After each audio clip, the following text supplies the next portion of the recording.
There.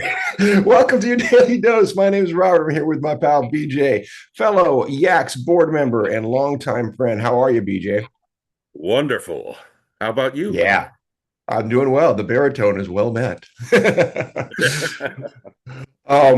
We've had a great journey, a great friendship. I think of some of the things we've done, the way you and Kelly have been there with, not for. Some people get that wrong, but you've been there with me, and I hope I've been there with you for things too. I think that's a big deal. Various places we've been together, conferences we've shown up to, amazing things like the Shawshank 30th anniversary, things that I think we just shared our humanity in beautiful ways with each other. And I first off wanted to start with thank you as a friend for being a friend and for sharing your journey with me. That's what's been most surprising, I guess, is finding family. Um, when we started doing this, what, 4 years ago, 5 years ago? Mm, Who knows? Um, I thought I was just being part of a study, but I never thought I'd find family. It's been a wonderful experience. yeah, well, thank you for that. And like any family journey and personal journey, we know we do this often. There's ups and downs, and you've been going through those, and I sure go through them too. It felt like recently you'd been in a stuck spot for a while, and you'd expressed that. And always just, the long view is, yeah, you'll find your place when you find your place, and know we're here when you're ready. And most recently, you decided to say yes to joining a new cinema therapy class we're doing on Stand By Me. What made you say yes? What had you turn the corner? Oh, well, all the previous journeys I've taken are around the loop, the hero's journey with you have been excellent, and Stand By Me was always one of my favorites. And it just elicits so much from my childhood that I remember, even though it's set several decades prior to my childhood, there's still so much I can connect to.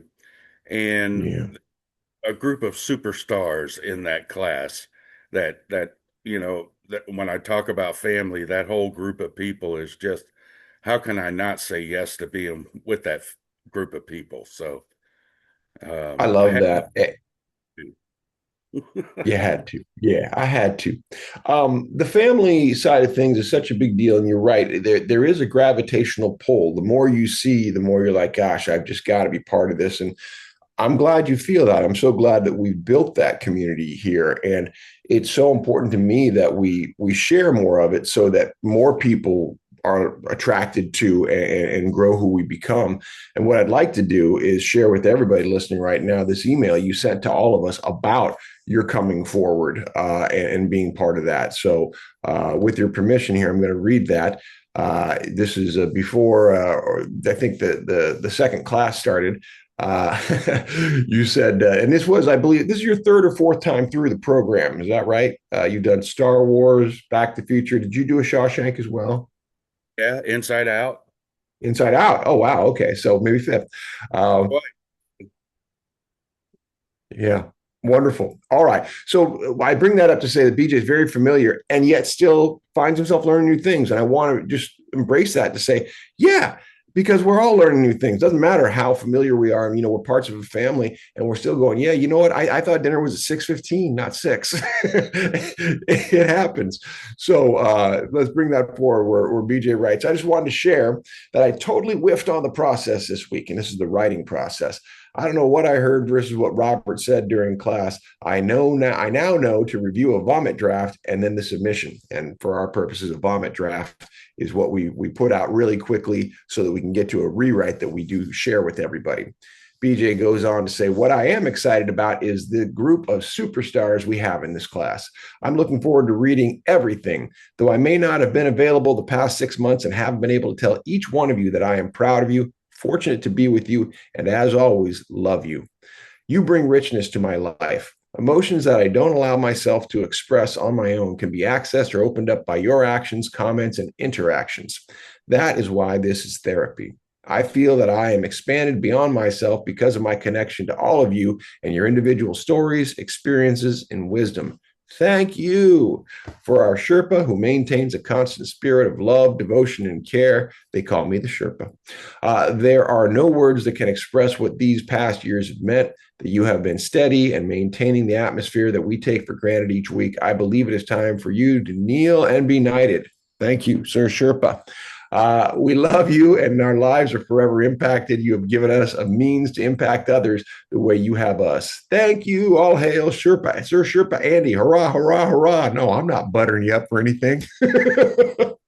There's so much of you in that. Talk to me about your voice, your candor, your humor. Why was that letter important for you to share?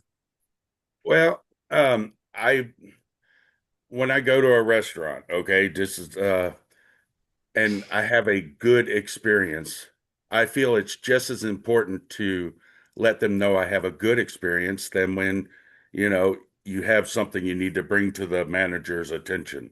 And sometimes I even scare the server and say, I need to speak to your manager. And and then I kind of wink at them and say, don't worry, it's something good.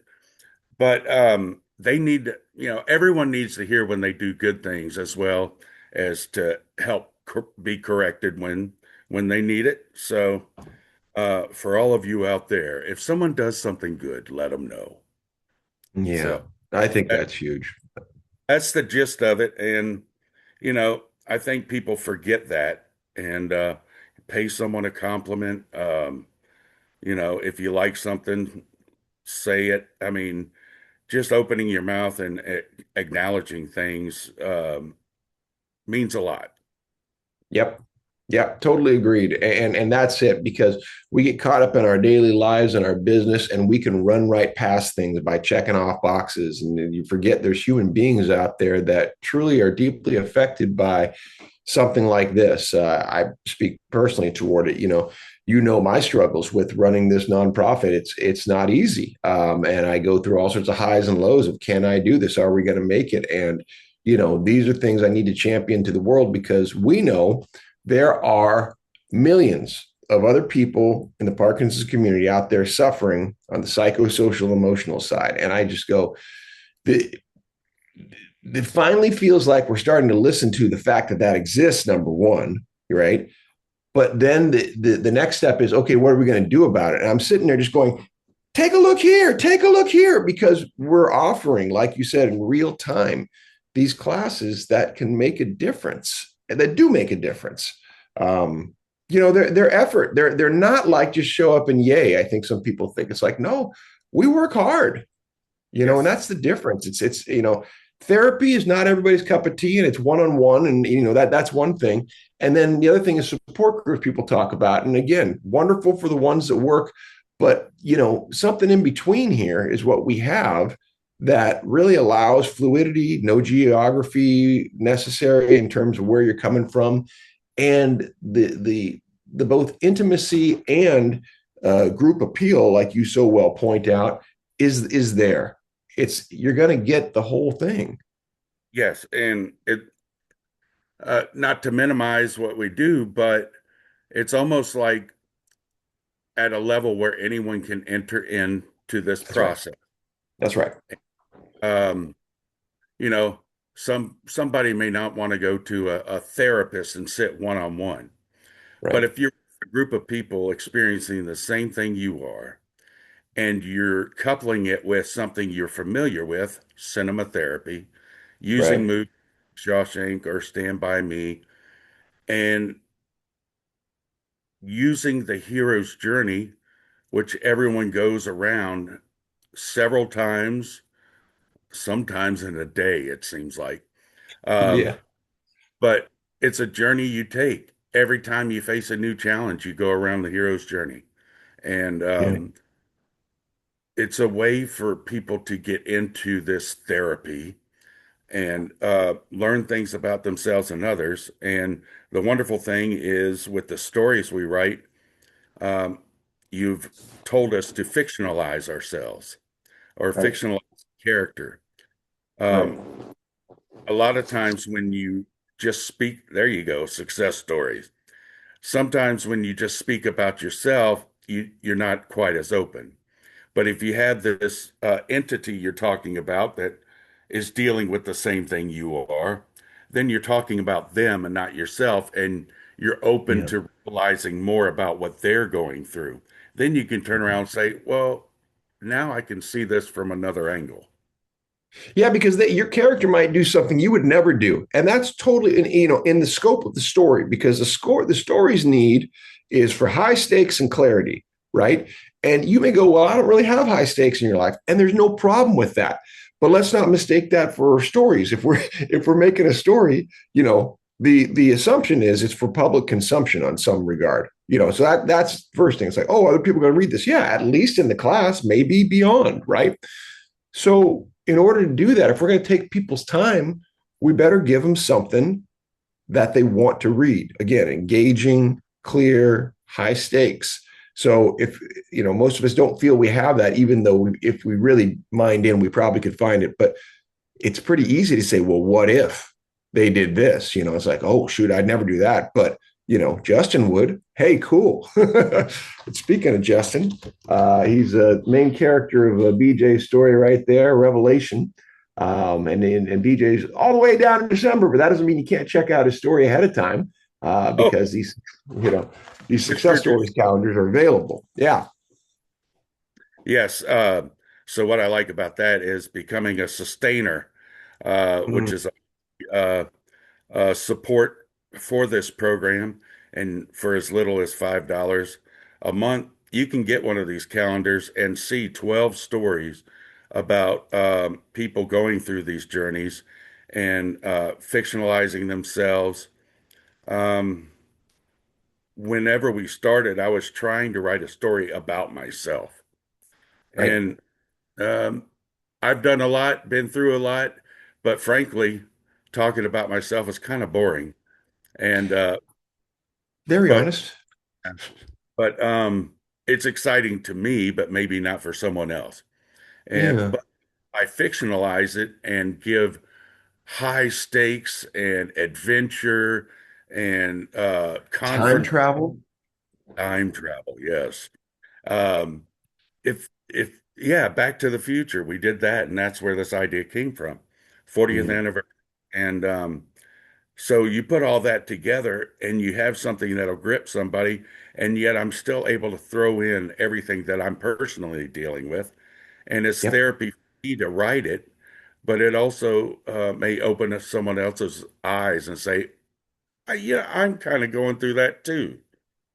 So you met someone where they are through a fictional depiction of a real life situation, and that is, you're right. That's the invitation. That's the opportunity, and that's where you wouldn't even imagine, like you said, people would care that way, but you gave them the opportunity to care through the universalization, to kind of coin a term, of your character and story in what you mentioned, the hero's journey. Again, for if anybody doesn't know, that's Joseph Campbell's as we use it, a 12-step story frame that basically sets up what our neurology. If you looked at it, if you turned our brains this way, you'd see the hero's journey mapped out in our minds, right? You know, Because it's what we're all, hardwired for. If you look close, there it is. Oh, yep. Thank you, BJ.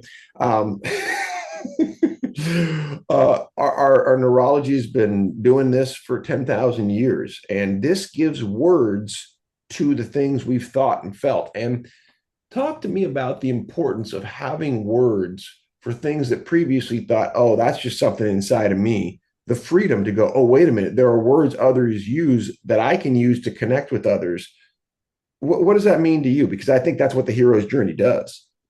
yes. So um, when you realize that everyone from time travelers to Jedis, everyone from Greek gods to all the way down to your regular folks, you know, if you get in a car accident and have something go wrong and you have to face a new challenge, that's a hero's journey as well. But uh, seeing it, especially with this super group of people we have, Mm. seeing them go through their characters' arcs as well, you see that there's a pattern. Everyone goes through this. You start with a normal place in your life, then you're faced with a challenge, then you have to decide, what am I going to do with this challenge? And in order to work through this challenge, sometimes you have to face your darkest fears. And then you either come out on top or you don't. But you've gone through facing them. And then Yeah. you to your new normal with your new experiences and your new uh, outlook on things. And we all know it's cyclical and there's going to be more challenges in the future, but you're going to start the next hero's journey from a different spot. Yep. Yep. Different, and yet at the same time familiar. The success is in showing up. It's not necessarily in the big party result. That happens or doesn't happen. However, showing up and going on the journey, not knowing and going anyway, having, like you said, your super friends and inviting them along with you, whether it's fictionally or, calling them up and saying, hey, check this out. That's it. That's all of that. Showing up to it. We have to each time. I want to bring forward another story in here that I know I'm looking forward to you reading, which is of our good, dearly departed friend, John Hurley, that I have the honor of writing on his behalf. This is called Burning Ash. And it's a story that, you are a retired naval man yourself, and John was as well. And that's where I'm taking this from because it's a piece of his life. My dad's an Army vet, so I know a little about it. And Dad also served during Vietnam, which is where this story takes place. John did as well. And I never talked to him deeply about it, but I found enough in his writing, which was the gift that he gave to us through going through the program a couple of times. And his lovely wife gave me permission to say, yes, absolutely, write this fictional piece based on John's writing.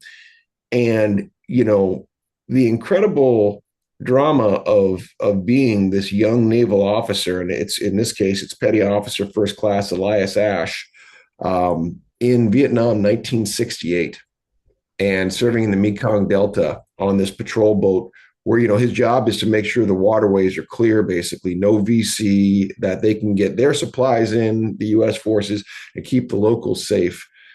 And talk about high stakes. Oh my God. I mean, the more research I've done into this, BJ, I get chills every time I write. It's hard to write too much at a time because it's hard. Yes.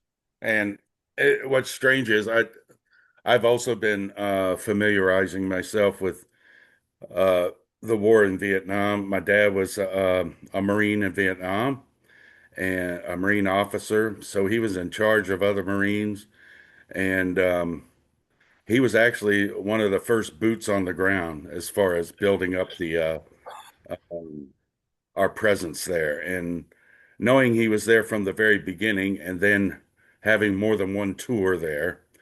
Um, in different roles. It's just astounding to think of what each individual went through while they were over there, you know. Yeah, And it's something I had been avoiding.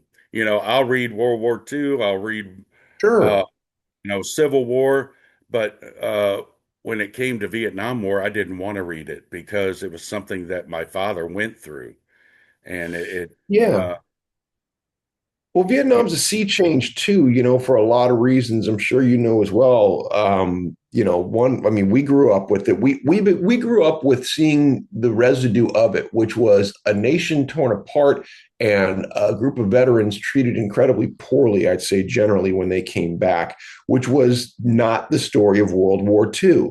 right. Korea was kind of an in between. It was kind of buried, but World War One, World War II were the celebratory. The heroes are home, and not that it made any of the shock better, but I think the treatment was better, and those veterans could live their lives better.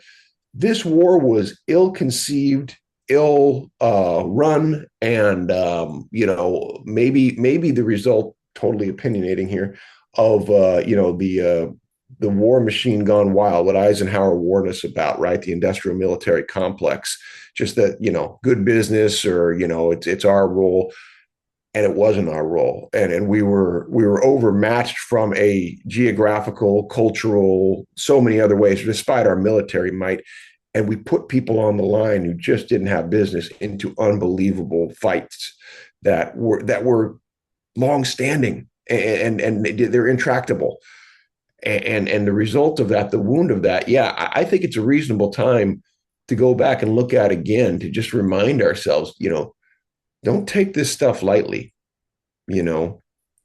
And the other thing is that it's one thing to watch a newsreel in Mm. a theater, which is how most people got the consumption of what happened in World War II, and it was controlled. For Whereas, very, yeah, uh, more propaganda, more, you know, Uncle Sam.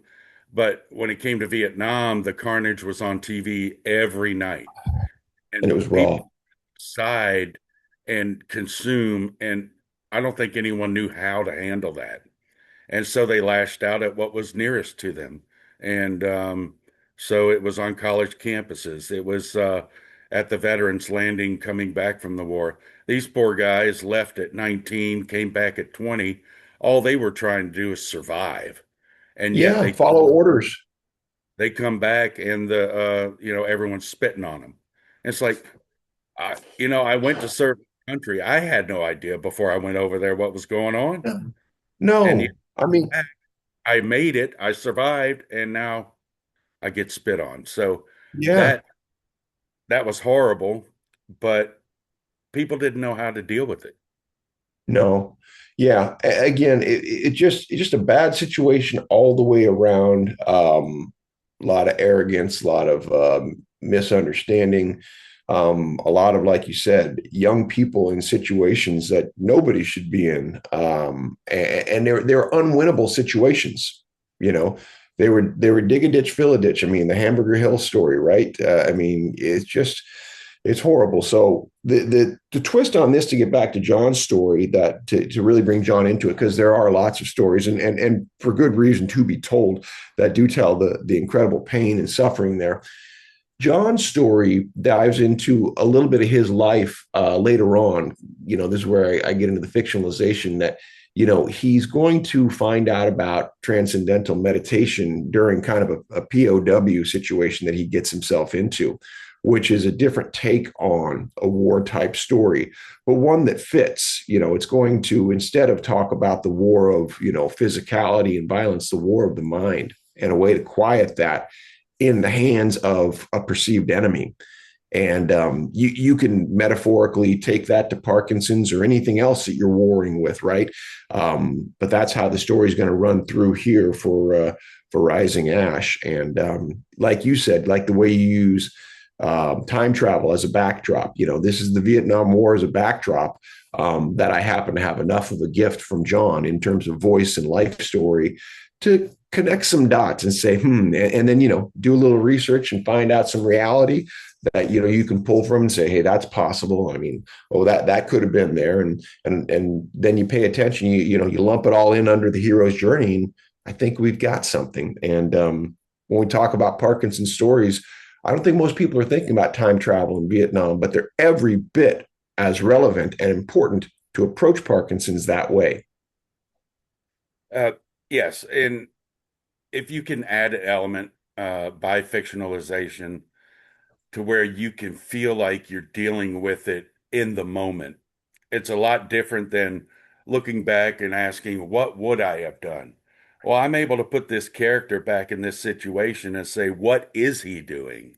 Right. And so it's a whole different exploration, and it allows me to look back and I'm dealing with the loss of the relationship of my father from he Mm-hmm. passed away when I was 5, and so I grew up without that father figure, and I've never really fully dealt with it. And this book is a way for me to do that.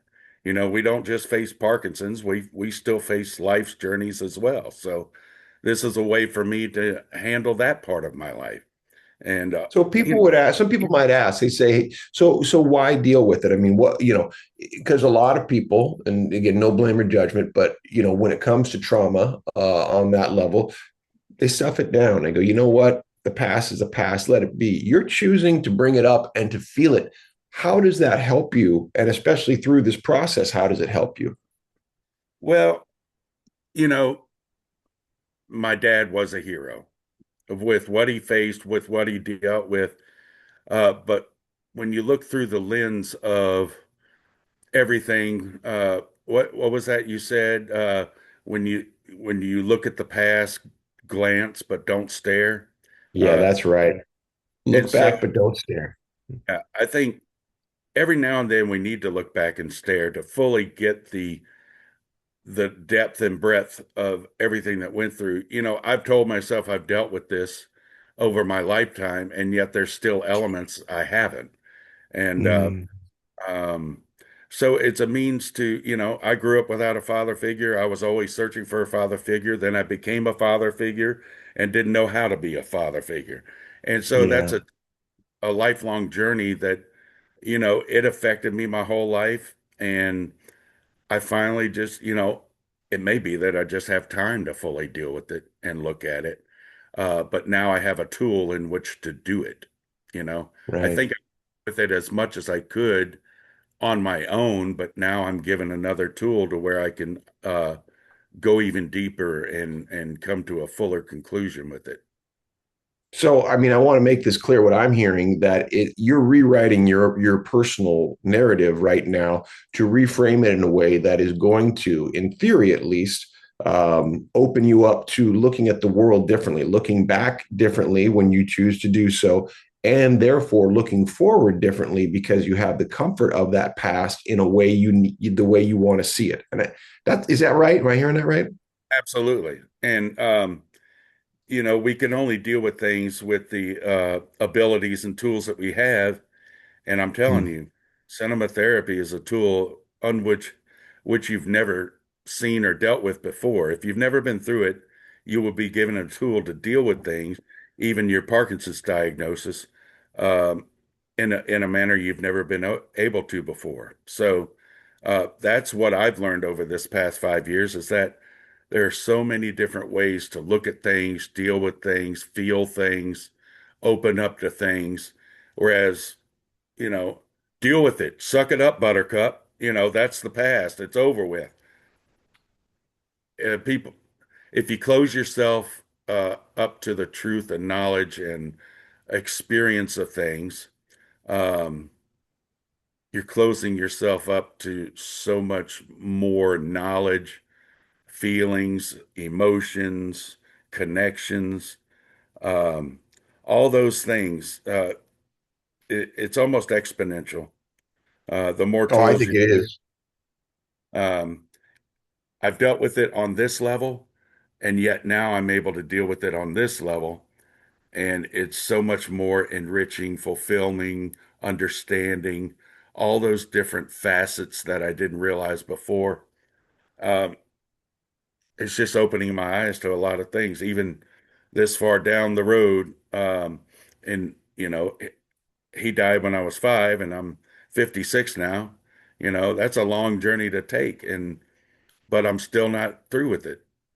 Yeah, So I just wanted to tell a story to show people that, yes, I have Parkinson's, but that's not the only thing in life that I need to deal with. that's So right. thanks. That such a big part of this when you talk about the success stories because people assume oh it's going to directly be a Parkinson's thing. In both your story and John's story there's no outward references to Parkinson's. The one I can give away in Elias Ash, his story in Rising Ash, is he's going to early on have the scent of Agent Orange in the air, and we know well enough to know that the government has finally fully recognized that anybody who was exposed to Agent Orange has a heightened experience or opportunity to have gotten Parkinson's disease. And on a personal note, my dad, who didn't set boots on the ground but worked on tanks and planes back there, those had Agent Orange on them too. There were still chemicals there, and we just now hopefully have gotten to a place where we're going to get him his 100% service coverage we've had to fight for 5 years, because those benefits are so needed at this point in life.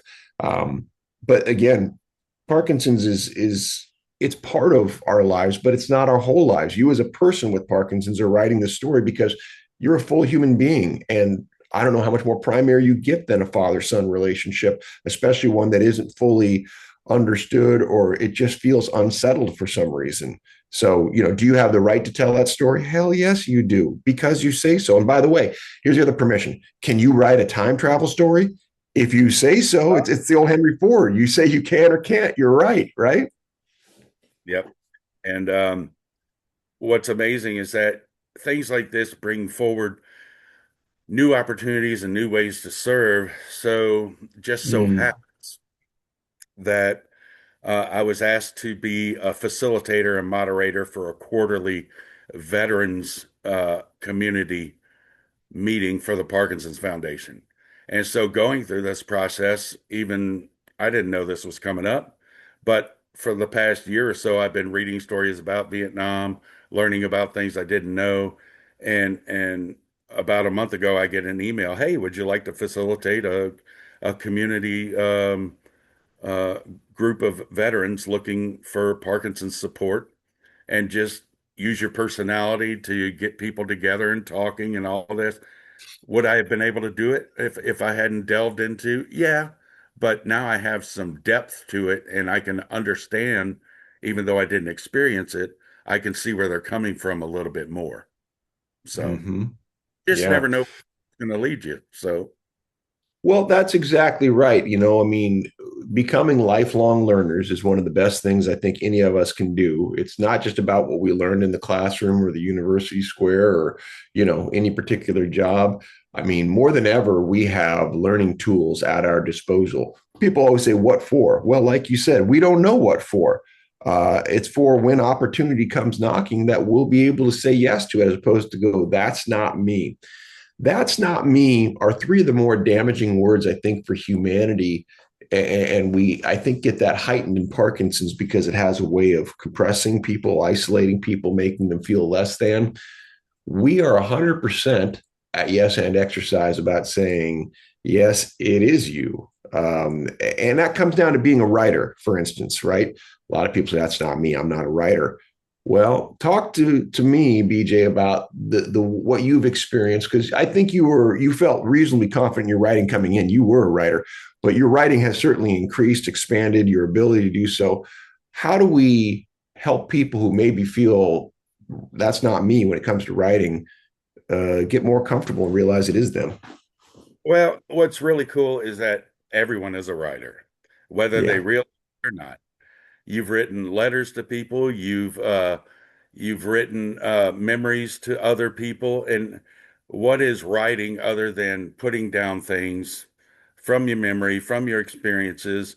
Uh, in a fictional story, you're applying it to a character, but it's still you yeah, applying these experiences. Uh, so whether it's nonfiction or fiction, everyone, I believe, can be a writer. What's in what's important is that in this class, you have a group of mentors and people who are going through the exact same thing you are. I'm not a writer. I'm not a writer. Okay, I wrote this down. Would you please look at this and give me your feedback? And you read that's these right. things, people that think are nothing. It's like, this is unbelievable. This is your life. You bled out on this page and you allowed me to read it. And so Yeah, it's more of a privilege to be able to look into this facet of people's lives that they're opening up to you. And, yeah, we may not have all the words or anything else, but you teach us some ways to get around that. And everyone can become a writer. Everyone can deal with the things in their lives they need to. They just need someone to walk with, someone to hold their hand, and as I said before, it is therapy. So, and therapy in a way that maybe, you know, if you've been part of group therapy, if you've been part of journaling, if you've been part of all these things, now take all that and just amp it up. It's just really yeah. cool. All these elements come together. Well, I hope it is that. And I want to highlight too the fact that we do have fun. We laugh a lot. One of my greatest pride points is, that, we kick those classes off with energy and we play a song most likely you've heard before, but we're going to look and listen to it differently. You may ask yourself, You yeah. may ask, where is Some Clark? talking heads. Yeah. by doing that, we give ourselves the opportunity to take what may be considered the mundane, the surface level, and go, wait a minute, that was there too. We're yes anding right away, leaning into the familiar and making it magic. And I love that. That just, it's like, wait a minute, it was right. It wasn't way out there. It was right there in front of us the whole time. We just needed to, like you said, Rubik's Cube, flip it a few times and see the cool new thing. And then, we play some really simple improv games that lean into what's going on in our writing. And it's all yes and based, which again, it's the creativity, right? To just recognize, I mean, there are people, unfortunately, who don't think they're creative. And that I can say 100%, yes, you are. You were born of creation. You are therefore creative. And, for whatever trauma people have faced that they were told they weren't, we play that right out of you and into a place where, like your reaction said, this is amazing. The thing you thought was nothing, or you think was we're trying to hide or whatever, is actually a gift to the world. And then we reflected, like you said, against a very familiar movie that it's like, yeah, I know that movie, but I didn't know it like that. And that's one of my favorite things, is to get you guys to slow down after you've seen a film and maybe rewatched it when we start, and start breaking it down scene by scene. And you look at it and you go, wait a minute, they said that there. Oh, wow, that's a game changer. And it didn't take away from the fact that you might have already loved that film, but now you're like, oh my God, did you know? And movies do that. Well crafted movies, in particular, in the hands of, masters like Rob Reiner, God bless him, you know, they you can enjoy them. They're built to enjoy on the surface level, and behind the scenes, he can be going, "Yeah, I also got in your head." And 10 years from now, 20 years from now, you're going to go, "Oh, wait a minute," because that's the level of detail they're playing at and with, and that's what just you're right. This is why it's so different. I mean, this class gets lumped with writing classes.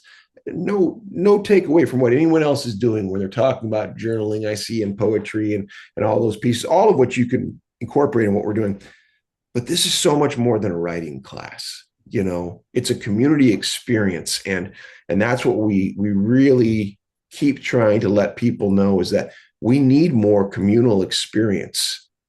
You and I both have, religious backgrounds and foregrounds too, to where we know what communal experience means, both personally and within our spaces. And I think I've told you before, there was a time where I thought about being a priest, raised in the Catholic Church, and it was a big deal to me. I was sharing with my mom the other day that I feel like that's kind of where I'm at now, is, I wear the robes and I'm growing the beard out for a reason. It's like, this is, But we already call you Sherpa. Now we call you Sir. Now we'll have to call you Father Sir Sherpa. I've always loved the robes. I've got this outfit, this hip hop character that I developed called Bro Mac, and it's like the brown monk's robes, and I've worn them before. There's something to it when you put the Sherpa thing and walking around with the lamp on in the dark path and going, here we go, everyone. I mean, I can't help but feel that stuff at a high level. I don't know what it is in my background, but boy, that's why this hero's journey, and the stories of the knights and the dragons and all that. I mean, it just, ooh, it fills my being. Learned that everything has layers. Yeah. The famous thing, ogres have layers. No, but when you look at it on the surface, it looks beautifully wrapped up. You can enjoy it on the surface. Like you talk about the songs we do, Yeah. and without looking at the lyrics and everything, you say that's a catchy tune. I love music and everything else. But as every time you bring up another song, and every time we look at it, and every time you couple it with a theme, and we look at a song and you say, well, I never thought of it. And then you peel back a layer, and then you peel back a layer. And now the song has like three layers. And every time you hear it, it's like, ooh, I really like that. Same thing with the movies. It's like, I love Stand By Me. But now I get to go through this journey of peeling back the layers. It's like, wait a minute, this is Yeah. tied with this. Wait, you know. So now, whenever I think about that movie, it's going to have even more meaning, even more depth. And same thing about yourself. You start peeling back layers, you might be able to give yourself more grace, more understanding, more uh, belief that I dealt with this as best as I could. Uh, Yeah. now. given what I know, given what I have, given with the family I built, I can deal with it better. Just because I've dealt with it on a level before, I can deal with it even better now. So, Yeah.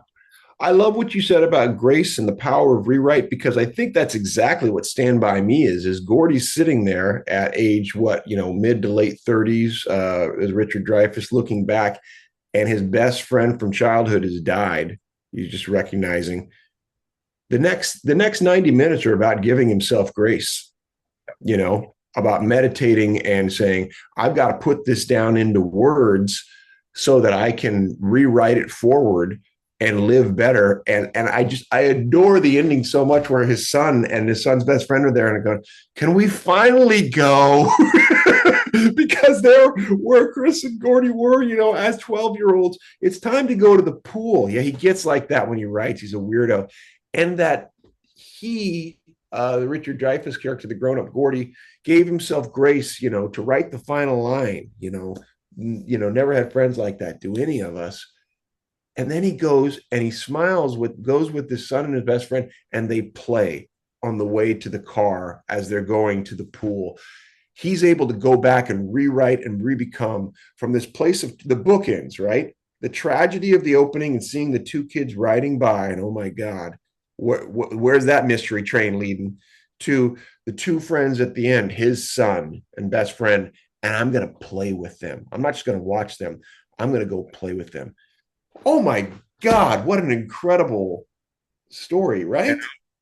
I'll tell everyone a secret. It's like in Stand By Me, the question is, does anyone ever have the friends like they had when they were 12? Does anyone really? And I'll tell you, yes, actually, Mm. of them. And I'm experiencing them now. It's because we allow ourselves to be open to each other. I think a lot of Mm. people stop experiencing that. And so it closes them to the ability to have these new relationships with people at that Mm. depth. But if you open yourself up and you're vulnerable and you allow people to see you for who you are and you see them who they are, there's an automatic connection there. And you don't have to be 12 to have those kind of relationships. You can use that as a basis or an understanding, but you can have those relationships anytime you want. I love that you said that, and the truth is, honestly, by design. I mean, we do play a little bit like we're 12-year-olds, and I mean that to give ourselves the freedom of that childlike, not childish, childlike wonder. I'll give two examples that I love in the class. Daryl and Wayne, both about the ages, of where our fathers, age-wise would be, lived through this time period. Your dad, I'm guessing, was born in the early 40s. Is that? Oh, he was actually enlisted. He was in Korea as well. Oh, so So he's late 30s then, was he? yeah, early 30, 34. Early 30s. Yeah. Okay, 34. My dad is 44. I think Wayne and Daryl are both early to mid 40s. And I bring up Daryl and Wayne because when they're hearing these songs, they're saying I've heard them say both several times, that's me right away, right? I mean, we got Mystery Train by Elvis so far and Come and Go With Me by the Dell Vikings. And they're like, I mean, the smiles on these guys' faces, they're looking at these boys going, that's us. Now, never mind, these were kids who are our contemporaries, right? That were 12 years old in the mid 80s playing them. But it's them because of the magic of Rob Reiner and Stephen King and the beauty of what they've done. And that's the universality. And like you said, what a great gift and what a great thing to call out. Do any of us have friends like that? Well, yes. And if you let yourselves, because his conclusion of the writing was we don't have them. However, in the movie, what Rob gave us was we do because he allowed himself to be a kid with his kid again. And maybe it's a different level of friendship, right? Just like what we offer each other. I mean, that's where we're a sneaky support group. We're here as friends with each other. We're going to work hard. It's going to be struggle. There's going to be doubt, lots of doubt. Can I do this? Am I fooling myself? What's going on? Well, as long as you give that to somebody, they're going to say, well, here's what's going on for me. And you're going to go, oh, you saw that in a way I never would have. You valued things in me that I thought were trash, that I was scared to even put forward. it's so vulnerable. And yet, I mean, the greatest thing we do, I think, the thing I'm most proud of, is present a safe and brave space for people to bring forth those vulnerable pieces, like you mentioned, and say they're not only honored, they're not only accepted, they're honored here. And I've been through boot camp, and you build a camaraderie with these people that you go through this journey. I never knew what that was all about. I've never been strained that much physically, mentally, and yet here I am going through a different kind of boot camp called cinema therapy, and I'm going through with a group of people all the way through, all the way around the horn. And by the time you get to the end, you know these people. You Mhm. you you know, even though a lot of what we do is in Zoom, it's made me want to travel and see these people, um, and be with them physically. You build relationships like you wouldn't believe, and you're going through kind of a boot camp with these people, and they become your comrades. So, And it's an active process, like you say, this relationship building. It forces us to do the thing that not only in Parkinson's, but in aging, that we tend to shrink, right? yep. It's just the fear, the physicality, the personality, the what we show to the world. What we're doing in a safe and brave space is saying, grow, become, expand. This is where you get to be that and know that that person not only still is, there is more to become.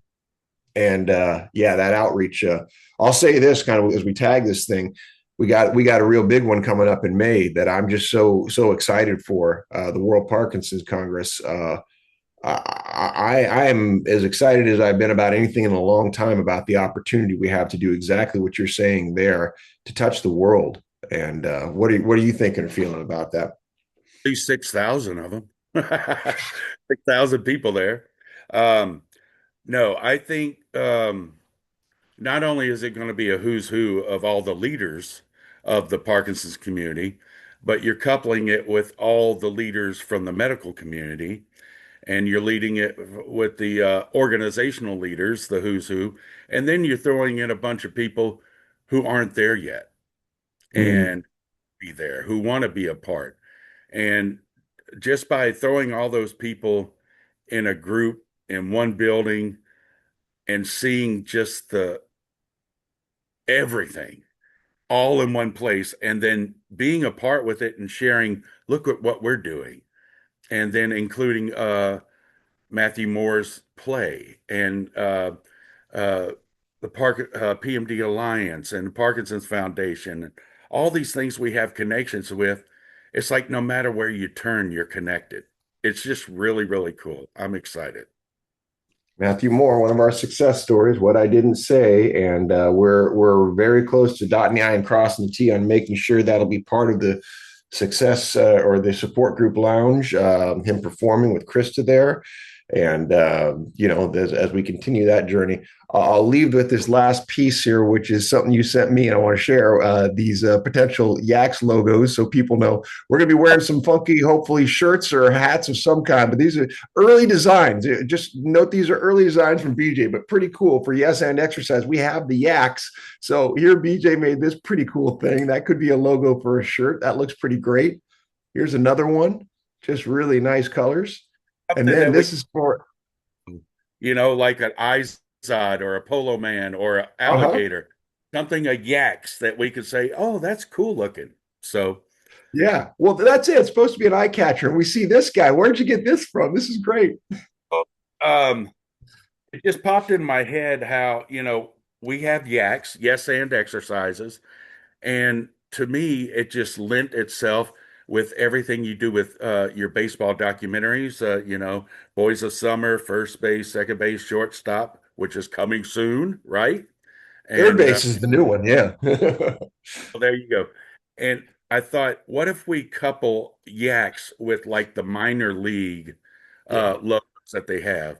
And so I just used the tools. Chat GB said, make me a minor league baseball t-shirt with a Yaks on there. And then I said, what kind of fun towns and city names would lend themselves to Parkinson's? And After several, 3 or 4 different journeys through that, I came up with Dopa City, the Dopa City Yaks.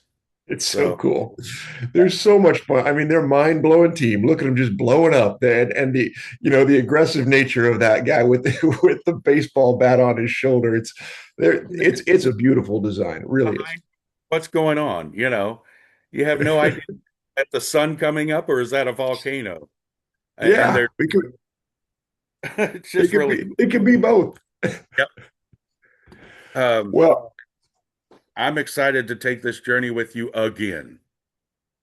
yeah, me too, my friend. Thank you so much for this time. Thank you, everybody, for hanging out with me and BJ as we go through all things the value we wish to share with you to make the world a better place, to help all of our loving friends in the Parkinson's world, especially those of you who are suffering. Please know, I mean, this is people with Parkinson's, care partners, family members, healthcare providers. You're all welcome to join us both at the Jam for Joy, which is an easy way, simple, just put your toe in the water and then say, you know what, I'm ready to dive in and do this thing. The cinema therapy offerings, we along with our regular 16-week, which I recognize is kind of long for some people, we have a new one. It's a 4-week journey, which is a little easier, a little more free form, but we'll still incorporate everything BJ was talking about, the clips of cinema.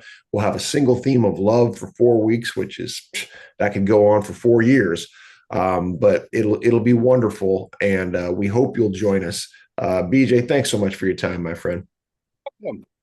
And All right, as always, love you, man. love you.